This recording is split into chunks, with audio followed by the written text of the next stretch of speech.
Hello everyone, welcome to my YouTube channel.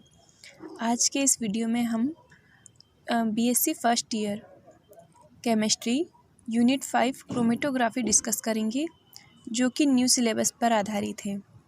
Chromatography क्या होती है एंड इससे रिलेटेड सभी क्वेश्चंस को हम डिस्कस करेंगे। इसके अलावा अगर आपको किसी भी क्वेश्चन पेपर की ज़रूरत हो, BSc first year, second year, third year, वो सभी आपको मेरे चैनल पर मिल जाएंगे। इसलिए चैनल को सब्सक्राइब ज़रूर करें एंड वीडियो अच्छी लगे तो लाइक ज़रूर करें और शेयर करें। Thank you. आइए शुरू करते हैं। क्रोमेटोग्राफी क्या होती है? क्रोमेटोग्राफी यह एक प्रकार की पृथक्करण तकनीक है जो किसी मिश्रण के अवयवों, घटकों को पृथक करने में तथा यौगिक को शुद्ध करने की महत्वपूर्ण तकनीक है। अर्थात हम कोई मिश्रण लेते हैं, जैसे पत्तियों का निष्कर्ष लेते हैं। पत्तियों में विभिन्न घटक या अवयव होते हैं, जैसे क्लोरोफिल, जेंथोफिल, केरोटीन।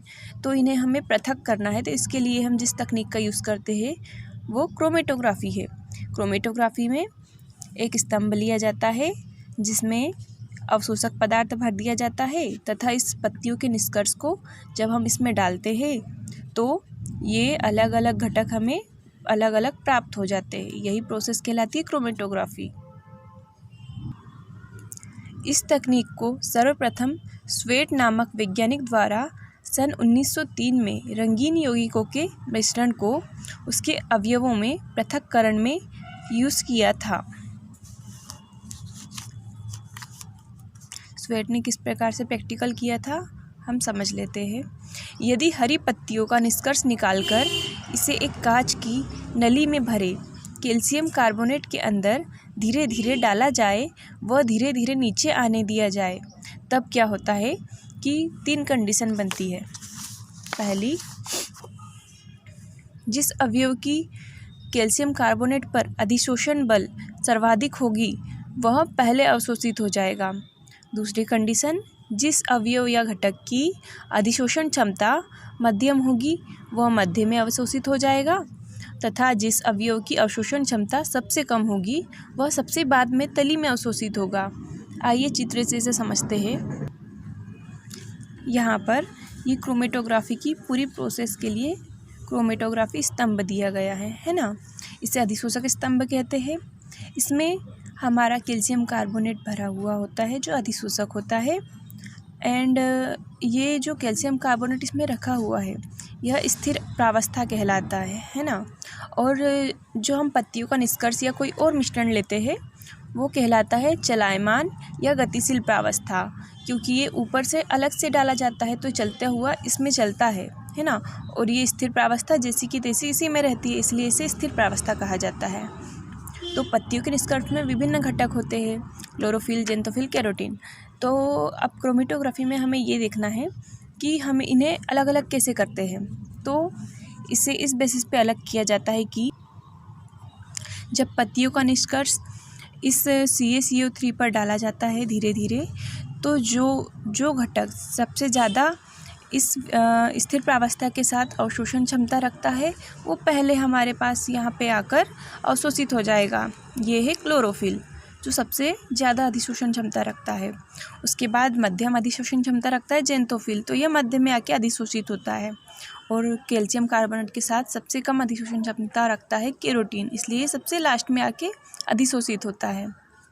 और यही प्रोसेस क्रोमेटोग्राफी की है, जिसमें कि हम किसी मिश्रण के विभिन्न घटकों को अलग अलग प्राप्त कर सकते हैं।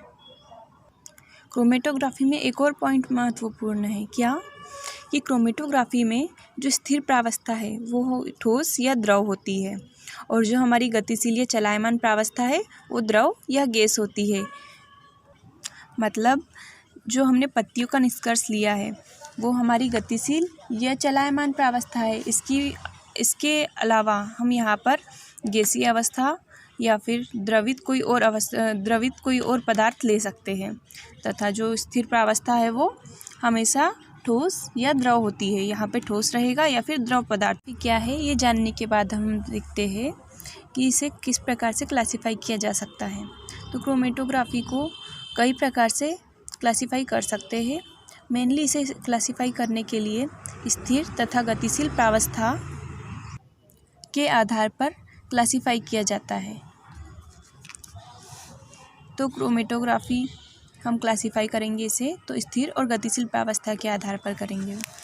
पहला लेंगे गतिशील प्रावस्था की भौतिक अवस्था के आधार पर क्रोमेटोग्राफी। इस आधार पर क्रोमेटोग्राफी होती है 2 टाइप की। फर्स्ट होती है गैस क्रोमेटोग्राफी, सेकंड होती है लिक्विड क्रोमेटोग्राफी। एंड स्थिर प्रावस्था की भौतिक अवस्था के आधार पर क्रोमेटोग्राफी 4 टाइप की होती है। कौन कौन सी?